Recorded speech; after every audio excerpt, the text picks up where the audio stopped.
बिस्मिल्लाहिर्रहमानिर्रहीम, अस्सलाम वालेकुम। मैं हूँ इकरा शौकत और मैं आपको उर्दू जमात चहारम कौमी निसाब जो 2020 के तहत बनाई गई है, मैं आपको सब खुशामदीद कहती हूँ। वो कौन से लोग हैं जो हमारे इस वीडियो से मुस्तफ़ीद हो सकते हैं? तो वो हैं आप, हमारे तलबा, असातिज़ा और वालिदैन इकराम। ये कौन सी बात है जो आफाक को मुनफरिद बनाती है? तो वो हमारी कामयाब मनसूबाबंदी है जिसके तहत हमने इस किताब को इन हिस्सों में तकसीम किया है। अभी हम जो सबक शुरू करने वाले हैं उसका नाम है ये बात समझ में आई नहीं। ये एक मज़ाहिया नज़्म है और ये आपके सामने इसके हासिलाते तालुम है। पढ़ने से पहले का सवाल ये है कि लतीफ़ा किसे कहते हैं, और अपनी पसंद की कोई मज़ाहिया नज़्म जो है वो आपको सुनानी होगी। यही हमारे पास आपको इस स्क्रीन पर भी दिखाई दे रहे होंगे। ये हमारी नज़्म के सफ़ात हैं, इन 2 सफ़ात पर ये नज़्म मुश्तमिल है। हम कुछ हिस्सा पढ़ते हैं, बाकी का आप पढ़िएगा और दुरुस्त तरफ उसका ख्याल रखिएगा। नानी के मियाँ तो नाना है, दादी के मियाँ भी दादा हैं। जब आपा से मैंने पूछा बाजी के मियाँ क्या बाजा हैं, वो हंस कर ये कहने लगी ए भाई नहीं, ए भाई नहीं, ये बात समझ में आई नहीं। तो ये नज़्म थी, इसका कुछ हिस्सा था, मज़ाहिया नज़्म है। बाजी के मियाँ बाजा तो नहीं हो सकते, पर दादी के मियाँ दादा और नानी के मियाँ नाना ज़रूर है। तो मुसन्निफ़ इसी बात को समझने की कोशिश कर रहे हैं कि ये बात मेरी समझ में नहीं आई। चलिए इस सबक के तसव्वुरात और सरगर्मियों की तरफ बढ़ते हैं। तो सबसे पहले हमारे पास अहम अल्फाज के मानी होते हैं। पहला लफ्ज़ है हलवाई।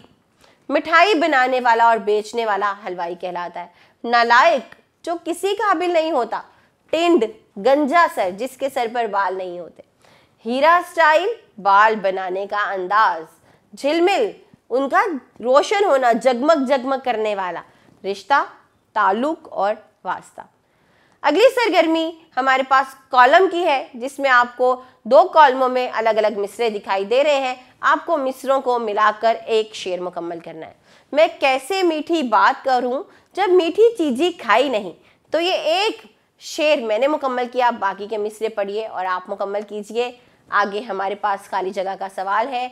मिसरों के मुताबिक या नज़्म के मुताबिक आपने दुरुस्त लफ्ज़ लगाकर इन मिसरों को मुकम्मल करना है। लिखने की सरगर्मी में हमारे पास दर्ज झेल सवाल हैं। पहला सवाल है, नज़्म में किन किन रिश्तों का जिक्र किया गया है, वो रिश्तों के नाम लिखिए। अगला सवाल है, बाजी के मियाँ को अगर बाजा नहीं कहते तो क्या कहते हैं। और तीसरा सवाल है, बिल्ली और शेर का आपस में क्या रिश्ता है, सोचिए, बताइए। नज़्म में किसको मामू कहा गया है। और आखिरी सवाल है कि किसी से मजाक की बात करते वक्त हमें किन बातों का ख्याल रखना चाहिए। अगली सरगर्मी हमारे पास सुनना बोलना की सरगर्मी है।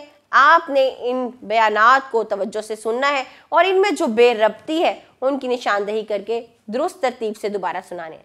जैसे मना है मास्क के बगैर आना अंदर, तो जब मैं इसको दुरुस्त तरतीब लगाऊंगी तो जुमला हो जाएगा कि मास्क के बगैर अंदर आना मना है। अगला सुनिए, बेहतर है इलाज से एहतियात। तो सही क्या है, इलाज से बेहतर एहतियात है। बाकी के जुमले या बयानात पढ़िए, वालिदैन और असातिज़ा की रहनुमाई में इनको दुरुस्त कीजिए। अगला सवाल हमारे पास ज़ुबान शनासी का है। ज़ुबान शनासी की सरगर्मी में आज हम वाहिद जमा करेंगे। तो कुछ वाहिद दिए गए हैं, उनके हमने जमा बनाने हैं। जैसे बात से बातें हैं, आंख से आंखें हैं, बारिश से बारिशें हैं। तो यहाँ पर अहमद ने किताब मेज़ पर रखी, इसकी जमा क्या होगी, किताब की जमा, जी हाँ, किताबें। अगला जुमला है, रजा की डैश पर सामाइन ने दिल खोल कर दाद दी। तो तकरीरें लफ्ज़ दिया गया है आगे। तकरीरें का वाहिद क्या होता है जी, तकरीर।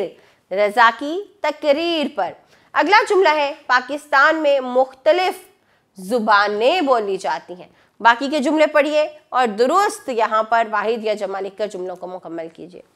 ज़ुबान शनासी की जो अगली सरगर्मी है वो यहाँ पर आप देखिए, कुछ अल्फाज दिए गए हैं जिसमें तुम्हारा, मुझे, इसका, वो, हमें, हम शामिल है। आपको इसको क्या करना है, इनमें से ज़मीर फ़ाइली, ज़मीर मफ़ूली और ज़मीर इज़ाफ़ी अलग अलग करने हैं। हम ज़मीर फ़ाइली भी पढ़ चुके हैं, मफ़ूली भी पढ़ा, इज़ाफ़ी भी पढ़ा। पहले तो ये कि आपको इन्हें अलग अलग करना है और फिर इन्हें जुमलों में भी इस्तेमाल करना है, ताकि हमें वाज़ेह हो सके कि ज़मीर फ़ाइली जुमले में किस तरह से आता है, ज़मीर मफ़ूली किस तरह से आता है और ज़मीर इज़ाफ़ी क्या है।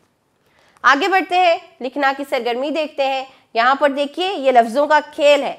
आपने क्या करना है कि एक नया लफ्ज बने। मिसाल के तौर पर 4 के नीचे से अगर मैं 2 नुक्ते हटा दूं तो वो बन जाएगा जार। 4 चे 4 4, उसमें 3 नुक्ते हैं, 2 मैंने हटा दिए, रह गया 1, तो वो बन गया जार। अब है शेर।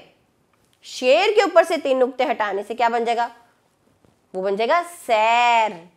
सैर या शेर। जी हाँ, जाल के नीचे से 1 नुक्ता हटाएंगे तो क्या बन जाएगा? जीम का नुक्ता निकल गया, हे हो गया तो हो जाएगा हाल। फिर है पानी के नीचे से 3 नुक्ते हटाकर ऊपर 1 नुक्ता लगा दें तो बन जाएगा नानी। एक जुमला रह गया है, वो आप मुकम्मल कीजिए। उसके बाद हमारी पढ़ना की सरगर्मी है। कुछ अशार दिए गए हैं, उनको पढ़ना है और नीचे दिए गए सवालात के जवाब देने हैं। कुछ अशार मैं पढ़ती हूँ, बाकी आप पढ़िएगा। पहला है, टोट बटोट के 2 मुर्गे थे, दोनों थे होशियार। एक मुर्गे का नाम था गेटू, एक का नाम गिटार। दोनों एक दिन शहर को निकले लेकर आने 4। पहले सब्जी मंडी पहुंचे, फिर लंडे बाजार। एक बोला मैं बाज बहादुर, तू है निरा बटेर। एक बोला मैं लगड़ बगीला, एक बोला मैं शेर। दोनों में फिर हुई लड़ाई, ठी ठी ठू ठू ठा। दोनों ने की हाथापाई, ही हूँ हा। एक मुर्गे ने सीख उठाई, एक मुर्गे ने डांग। एक के दोनों पंजे टूटे, एक की टूटी टांग। थानेदार ने हंटर मारा, चीखे चू चू चू। टोट बटोट ने गले लगाया, बोले कुकड़ू कू। सूफी गुलाम तबस्सुम की नज़्म है, यकीनन आपको मज़ा आया होगा। मज़ाहिया नज़्म है। नीचे जो सवालात हैं वो ये हैं कि टोट बटोट के मुर्गों के क्या नाम थे? गेटू और गिटार। आपको इनके जवाबात नज़्म के मुताबिक देने हैं। शहर जाते वक्त इनके पास कितने पैसे थे? दोनों सबसे पहले कहाँ पहुंचे? दोनों मुर्गों की जो लड़ाई है उसका क्या नुकसान उठाना पड़ा उन्हें? इस नज़्म से हमने क्या सबक सीखा? ये पढ़ने की सरगर्मी थी। अगली सरगर्मी लिखने की है। तो रोज़मर्रा ज़िंदगी में मजाक की ज़रूरत और अहमियत पर 2 दोस्तों के दरमियान एक मुकालमा लिखना है आपने। अगली सरगर्मी में आपने किसी मुज़ाहिया वाक़े का अहवाल अपनी डायरी में लिखना है। और जो तीसरी सरगर्मी है वो ये आपके सामने कुछ तस्वीर दी गई हैं, आपने इनसे एक कहानी बनानी है। उसके लिए एक उन्वान भी बताना है और उसका अखलाकी सबक भी बताना है। बाद में हमारे पास महारत हयात की सरगर्मी है, जिसमें आपको लाइब्रेरी से या बच्चों के रसाइल से या इंटरनेट की मदद से मज़ाहिया नज़्म तलाश करनी है और उन पर मुश्तमिल एक किताबचा बनाना है और उसको कमरे में नुमाइश में इस्तेमाल करना है। हर बच्चा जब ये करेगा तो यकीनन एक नुमाइश लग जाएगी। तो ये हमारा आज का सबक था, जिसमें हमने मज़ाहिया नज़्म पढ़ी और बहुत से नए तसव्वुरात देखे। उम्मीद करती हूँ आपने इन तसव्वुरात को ज़हन नशीं किया होगा। इनको पुख्ता कीजिए, इनकी दोहराई कीजिए। हम अगले सबक में कुछ नए तसव्वुरात के साथ मिलेंगे। तब तक अपना ख्याल रखिए। अल्लाह हाफिज़।